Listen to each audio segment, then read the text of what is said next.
Hello guys, in this video we are going to talk about how to use GameStop trade credit a card online. So here it's pretty simple. GameStop has an answer for us. So you just enter a card or account number and PIN in the payment page during your checkout process to use your gift card or trade credit, which we are talking about right now.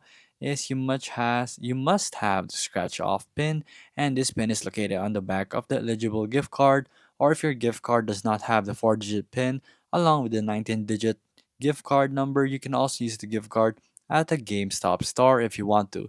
So the digital gift certificate number and PIN can be found in the email sent to the recipient. So if you have those 19-digit gift card or number, you can check it out right here in your own actual checkout in GameStop.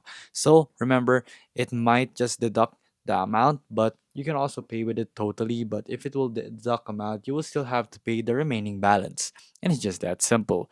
So there you go, guys. That is how you use the GameStop trade credit on your GameStop checkout online.